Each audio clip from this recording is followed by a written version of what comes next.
Hi, this is George Alger. Welcome to today's segment of OurVentura TV. Today we're going to be speaking with the Executive Director of TOArts in Thousand Oaks, and specifically about their workforce development programs. Welcome, Niki. And for those who may not know, what is TOArts? Thank you, George. It's lovely to be here with you. TOArts is the official nonprofit and fundraising partner of the Bank of America Performing Arts Center in Thousand Oaks. And we are a regional organization. We serve all of Ventura County and, in fact, even northern Los Angeles County. We present shows at the Civic Arts Plaza, the two theaters of the Civic Arts Plaza, as well as in our community. And we bring as well as doing arts programs in and around the community at large. Very good. And let's open up this bit on the workforce development programs that you guys do. What does that mean? Yes, we're really excited. We've sort of started to focus for the last few years on this idea of workforce development in the arts, preparing and educating artists, both youth and adult artists, about the careers in the arts. You know, most students probably are aware of certain tracks, right? You're a dancer, you're a performer, you're a musician, or maybe a visual artist or a photographer.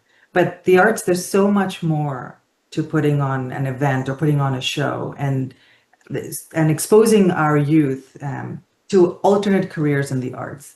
So for instance, we have a program that actually is culminating today. It's a 2.5-week long summer camp or a summer theater. We call it our Creators Conservatory, where high school age youth are exposed to they're creating from scratch, actually, an original piece. So they're given a writing assignment and they're paired up, and soup to nuts, they're creating original pieces that they get to design and work with lighting designers, set designers, acting coaches, performance coaches, and then perform in front of a live audience on a world-class stage at the Share Forum in Thousand Oaks.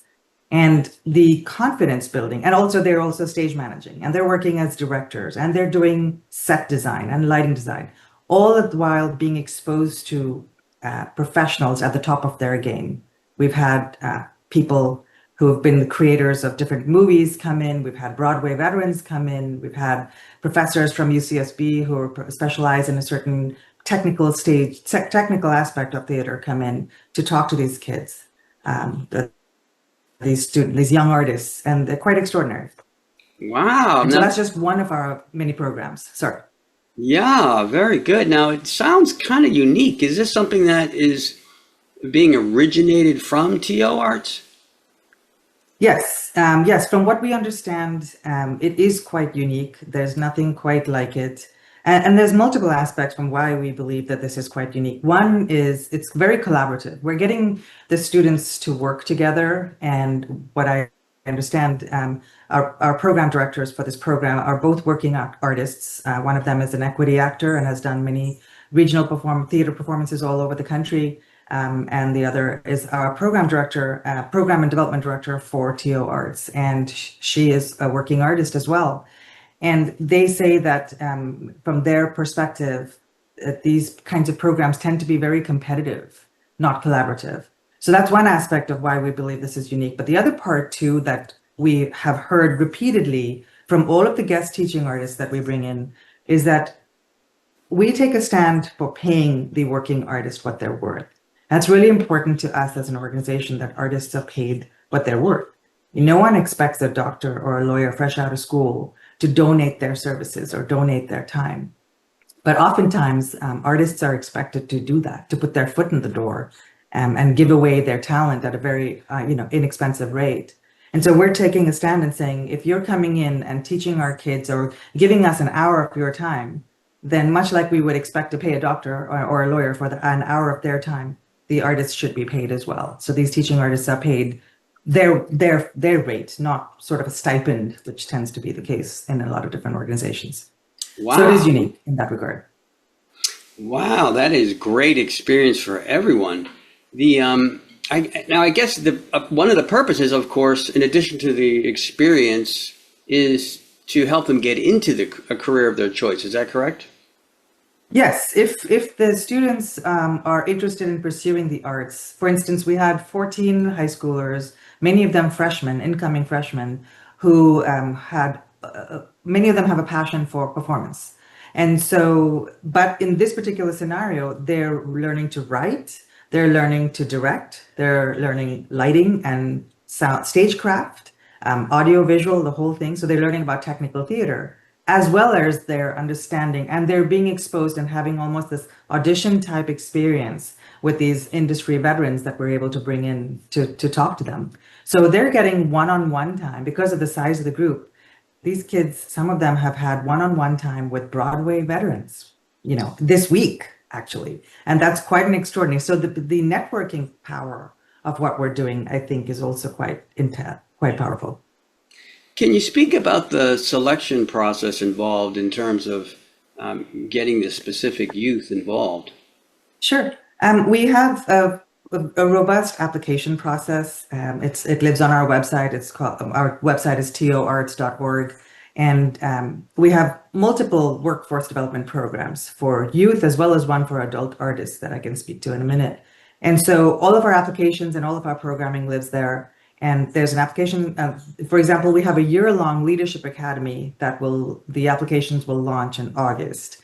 And we call it YALA for short, a Youth Arts Leadership Academy.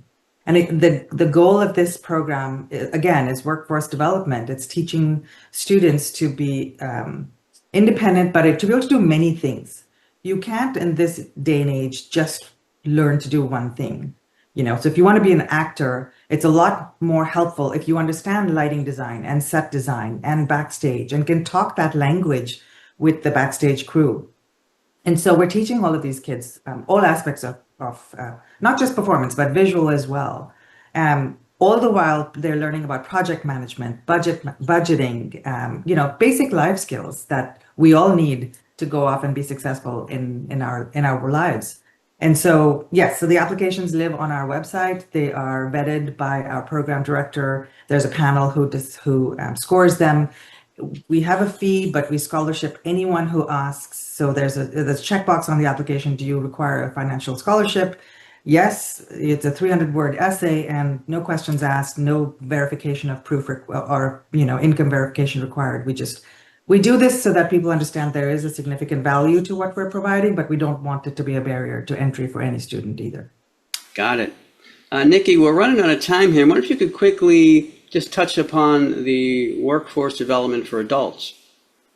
Yes, so we're very excited. We're actually launching this fall. We have our first, we're launching an artist incubator, the TOArts Artist Incubator, where we will be taking a cohort of 12 artists in very varied disciplines, arts disciplines, from the spoken word all the way to classically trained painters, to about the business of being an artist. So they will be also meeting on a monthly basis. And in fact, we've partnered with Women's Economic Ventures for the first 3 months. They're going to be providing their financial management curriculum to our cohort so that they can learn about business skills, marketing, creating a pitch deck, being able to promote themselves as even if you are your own business entity idea, you should be able to talk about yourself. And so we want to help artists do that and be successful. We know that artists are incredible at what they do, but may not necessarily have strong business skills. But it is a business, and you have to treat it as one.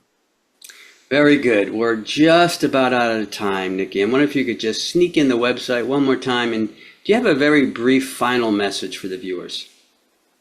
TOArts.org.